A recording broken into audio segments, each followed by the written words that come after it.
반갑습니다. 우리 오늘은 그 열왕기상 말씀 묵상에 앞서서 열왕기상 말씀을 어떻게 묵상해야 될까라는 그 열왕기상 묵상 가이드를 드리고자 합니다. 먼저 열왕기상 말씀은 바로 그 왕들의 이야기를 이제 시작을 하기 때문에 자칫 이것을 읽으면서 무엇을 묵상해야 하나라는 것을 우리가 자칫 놓치기가 쉬워서 그 가운데에서 그 기준, 곧 표준점이 되는 무엇을 두고 이 말씀들을 읽어야 되나라는 기준점을 좀 드리려고 합니다. 먼저 우리는 그 기준점으로서 신명기 17장 말씀을 함께 같이 살펴보려고 하는데요. 하나님께서 이제 모세에게 가나안 땅, 그 제2의 에덴 동산인 가나안 땅에 이제 들어가서 이미 그 가운데에서 세상 사람들이 가득 살고 있지만 하나님의 백성들이 그 가운데에서 들어가서 참으로 하나님의 백성답게 사랑을 행하고 하나님을 신실하게 믿고 그 가운데서 살아가는 그 모습을 통해서 힘과 권력과 돈과 이런 것으로 지켜지는 나라가 아니라 하나님의 말씀으로 말미암아 먹고 살고 그 가운데서 사랑으로 말미암아 세워지고 그 세워진 권력을 가지고 힘을 가지고 더 낮은 사람들을 섬기는 하나님의 나라를 보여주기 위해서 하나님이 어떤 분인지를 보여주기 위해서 그들을 가나안 땅에 들이시기를 하나님께서는 원하셨습니다. 마치 그 에덴 동산에서 쫓겨난 그 이제 자격이 없는 아담을 하나님께서는 다시금 잘 가르치시고 입히시고 먹이시고 가르치셔서 다시 그 제2의 에덴 동산인 가나안 땅에 들여보내시는데 이제는 그 가나안 땅에 이미 세상 사람들이 가득한 상태인 거지요. 그래서 이들이 그 가운데서 들어가서 어떻게 살아야 되나를 가르쳐 주시려고 하는데 하나님은 이들의 연약함을 잘 아십니다. 그리고 우리가 주지하듯 이들은 가나안 땅에 들어가기에 앞서 사실은 광야에서 하나님의 말씀을 거역해서 많은 시간을 허비하죠. 자, 어찌되었든 그 가운데에서 한번 이제 오늘 말씀을 천천히 볼 텐데요. 그때 우리가 이제 그 가나안 땅에 들어갈 때 어떻게 해야 되는가라는 모세의 말을 우리가 잘 새겨들어서 이것을 통해서 왕이라는 게 무엇인지를 좀 살펴보려고 합니다. 왕은 어때야 되는가? 먼저 모세는 이렇게 얘기합니다. 네가 네 하나님 여호와께서 너한테 주신 땅에 이르러서 그 땅을 차지했을 때라고 얘기합니다. 이들이 가나안 땅에 들어가게 돼요. 그럼 그 가나안 땅은 누가 주신 땅이라고요? 하나님께서 주신 땅이에요. 이게 내가 잘나서 얻은 땅이 아니고 내가 원래 이것을 목적한 바가 있어서 얻으려고 했던 땅들도 아니에요. 하나님께서 명령하셨고 하나님께서 그들을 꺼내셨고 다시금 하나님께서 그들을 인도해서 도착한 땅이라고요. 그리고 그 하나님의 힘으로 차지하게 되는 땅. 여호수아서에서 보면 잘 등장을 하죠. 그렇게 얻었다는 것을 기억해야 하지만 그 땅에 오랫동안 거주를 하다 보면 사람들은 그 모든 것들을 잊지요.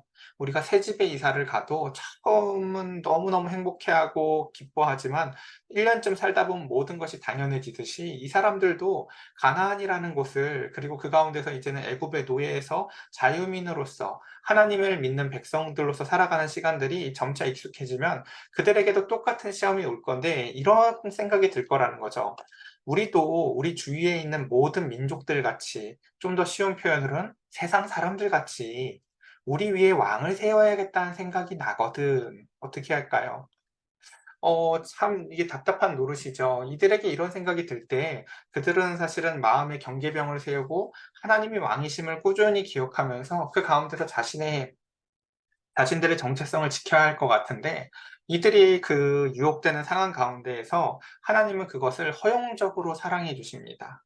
우리가 자녀를 키울 때 그래요. 자기 옷도 아닌데 맞지도 않는데 입고 나아가겠다고 막 우기고 저 신발 신고 나가면 뒤꿈치가 다 까질 텐데 걱정스럽지만 그 가운데서 자녀를 교육하는 방법이 절대 안 된다고 그리고 그것이 왜 안 되는지를 설명하는 것도 방법이 될 수 있지만 때로는 그 가운데에서 내가 뒤를 쫓아다니면서 넘어지지 않도록 보호해 가면서 그 가운데서 스스로 배우도록 하는 것 역시도 사실은 사랑이라는 것을 우리 자녀를 키워보신 분들이면 다 아실 겁니다.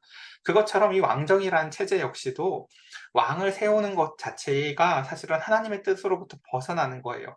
하나님이 이미 왕이시고 그 하나님을 의뢰해서 살아야 할 이 백성들이 이런 생각이 날 때에 그렇다면 어떻게 해야 되는지라는 것을 가르쳐 주시는 이야기에 이 문맥을 이해하는 게 너무너무 중요해요. 안 했으면 좋겠지만 너희가 해야 된다면 꼭 이렇게 해야 된다. 이렇게 해야만 너희가 길을 잃어버리지 않고 집에 다시 돌아올 것이고 그 가운데서 안전할 거야. 이런 것들이죠. 자, 이 맥락을 꼭 이해하면서 우리가 그러니까 열왕기상은 왕들의 이야기로 가득 차 있지만 애초에 그 가운데에서 이 왕정이라는 옷은 맞지 않는 옷을 입은 이야기들이고 그래서 정말 이상적인 왕은 어떤 사람이냐면은 내가 이 왕이라는 옷이 나한테 어울리지 않는다는 것을 너무 잘 알고 그럼에도 불구하고 하나님의 말씀을 지키면서 행하고 스스로 이 왕이라는 자리의 옷이 겸손이라는 것을 통해서 내가 이것이 맞지 않는 존재인 것을 철저히 알아가면서 그 가운데에서 이것이 권력의 자리가 아니라 사실은 하나님이 이 옷을 입으셔야 되는 분이시고 하나님이 어떤 분이신지를 드러내야 되는 자리가 바로 왕의 자리입니다. 자, 이제 우리 한번 천천히 그런 상황이 왔을 때 그럼 하나님이 뭐라고 주의점을 주는지를 한번 보도록 하겠습니다. 먼저 반드시 제일 첫 번째 뭐라고 얘기를 하냐면 이렇게 얘기를 하죠. 왕을 세울 때 뛰어난 뭐 이렇게 정치력이나 뛰어난 언변이나 또는 무술이나 이런 것들을 갖고 있는 사람을 왕으로 세우는 것이 아니라 뭐라고 말합니까? 내 하나님 여호와께서 택하신 자라는 거죠. 왕이 하나님이라는 것을 니들이 자꾸 잊어서 왕정을 달라고 하는 건 아유 그래 알겠다 내가 너희들을 따라다니지 뭐 근데 적어도 그 왕을 택할 때에는 그 가운데서 내가 너희에게 택해준 자 네가 보기에 좋은 자 네가 보기에 이렇게 아름다운 자 이렇게 선악과를 따먹듯이 네가 원하는 대로 고르는 것이 아니라 그 왕을 할 사람을 내가 고르는 거다 나에게 의뢰해야 된다 라고 이렇게 유보적인 또한 자유를 주시는 거죠. 그래서 첫 번째 덕목은 하나님이 택하신 자를 왕으로 세워야 된다라는 것입니다.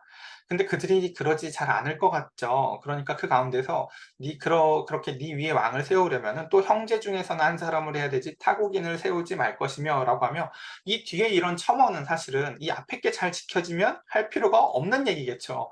하나님이 택하신 자를 그냥 택한 그 사람을 잘 찾으면 되는데 그 가운데에서 이런 기준을 어기게 되는데 이런 기준을 만약에 어기게 되면 더 멀리까지 나갈 수 있죠. 그것에 대한 또 하나의 펜스를 쳐놓는 게 만약에 너희가 나한테 또 묻지 않고 행한다 할지라도 그렇다면 또 네 형제 중에는 벗어나지 말아라 라고 하는 또 이중 펜스를 치는 거죠.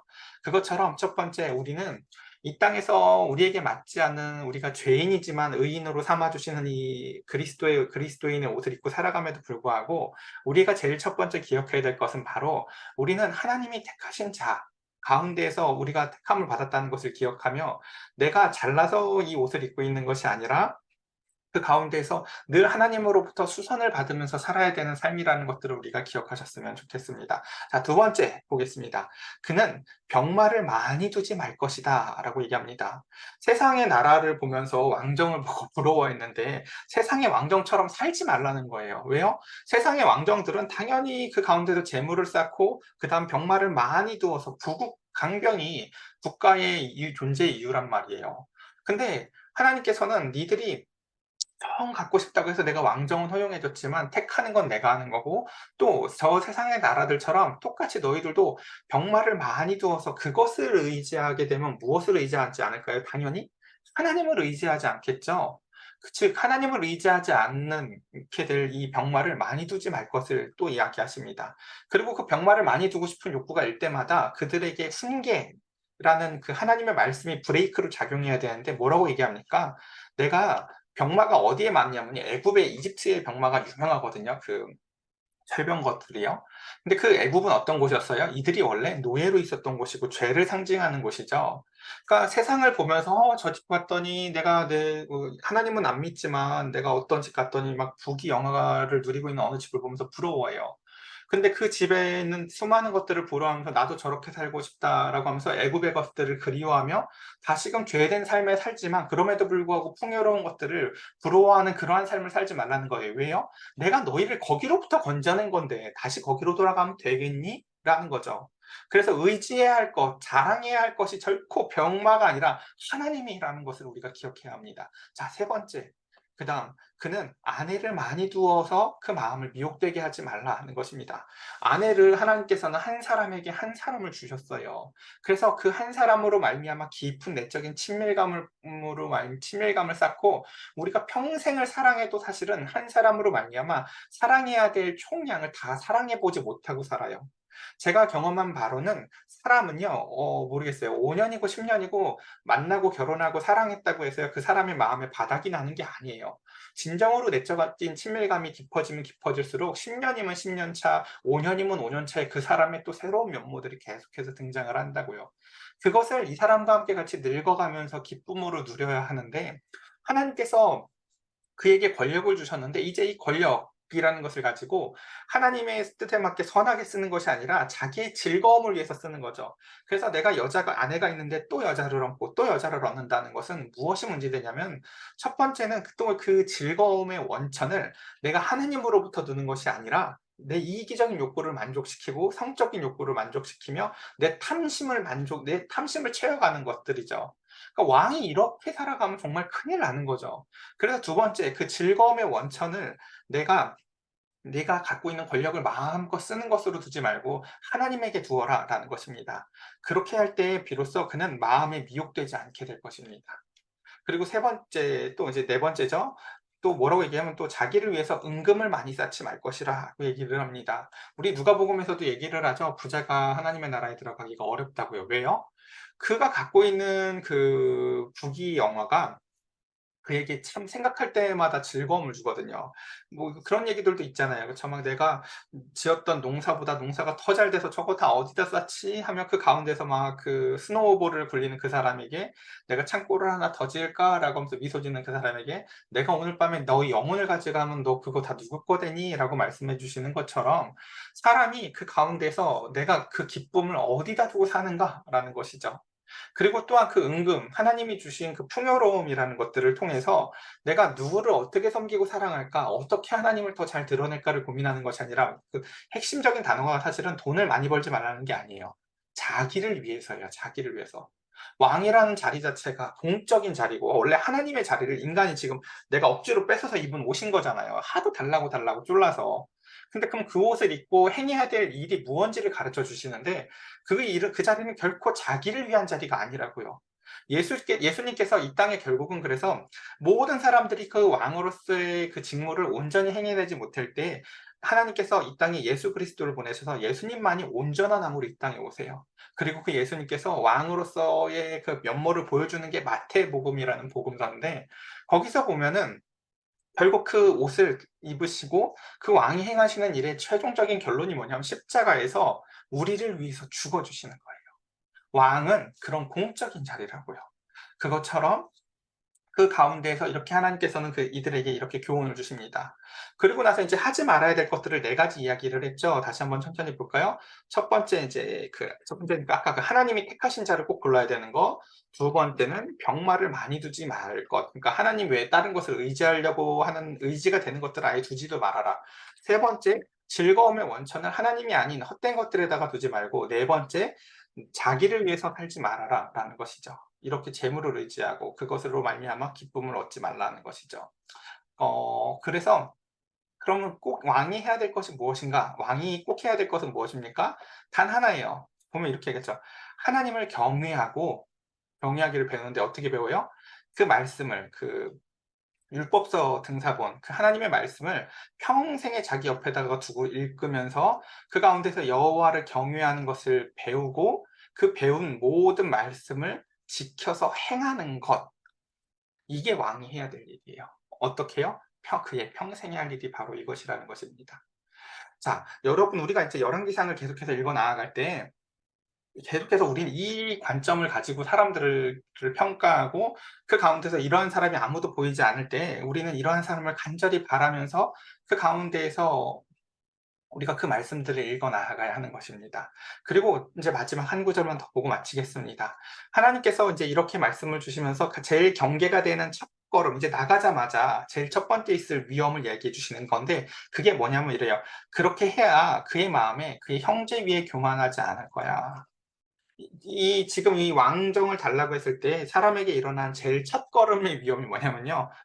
자기가 이 피라미드 구조를, 세상에 있는 피라미드 구조가 부러워서 그걸 달라고 해서 지금 이 옷을 입은 거잖아요. 그쵸? 그 옷을 입었기 때문에 피라미드 구조는 자연히 윗사람이 있고 아랫사람이 있죠. 그 윗사람이 사랑으로 통치하는 게 아니라 권위로 다스리려고 하잖아요. 그러니까 교만이라는 게 생기기 쉽다고요. 우리 주 예수님께서 교만하신 거 보신 적 있습니까? 도리어 내가 스승이 됨에도 불구하고 제자들의 발을 닦아주지요. 그렇게 낮은 마음을 가지고 사는 것이 바로 왕의 마음인데, 너희가 여호와를 경외하고 그 말씀을 지켜 행하지 아니하면 제일 첫걸음부터 벌써 마음에 병이 들 거야. 마음에 교만이 올 거야. 그것이 첫 번째 경계해야 될 지점이고, 두 번째가 또한 그 말씀으로 말미암아 그 자기의 자아가 계속해서 깨지지 않는 사람은요, 좌로나 우로나 치우치기가 쉬워요. 자기 생각이 깨져보는 경험이 적거든요. 저 사람은 나쁜 사람이야, 저 사람이 좋은 사람이야, 이런 절대적 기준이 사실은 사람 가운데에서 없어요. 우리가 그렇게 잘못된 기준으로 좌로나 우로나 치우쳐서 열왕기 말씀을 보다 보면요, 말씀이 어딘가 안 맞는다는 것을 우리가 경험하게 될 거예요. 그래서 우리는 오늘 이제 이 말씀들을 기준으로, 열왕기에 나오는 이제 왕들의 이야기의 기준점이 바로 이것이구나. 말씀을 옆에 두고 평생 그것을 지켜서 행하려고 애를 쓰는가. 그 기쁨과 즐거움과 의지가 되는 것을 그가 하나님으로 두고 있는가. 라는 것들을 보며 우리가 이 왕정이라는 옷을, 장차 우리가 정말, 그러니까 그 제일 아름다운 그 스토리는 뭐냐면, 이 왕정이라는 옷이 우리에게 맞지 않다는 것을 다시금 그들이 하나님 앞에 이제 이 옷을 벗어드리면서 하나님만이 우리의 왕이십니다 할 수 있는 사람이 등장하는 게 사실 이 이야기의 제일 아름다운 결론이 되겠죠. 우리 함께 같이 이러한 기준을 함께 같이 생각해 보시면서 우리 열왕기 말씀 여행 함께 같이 떠났으면 좋겠습니다.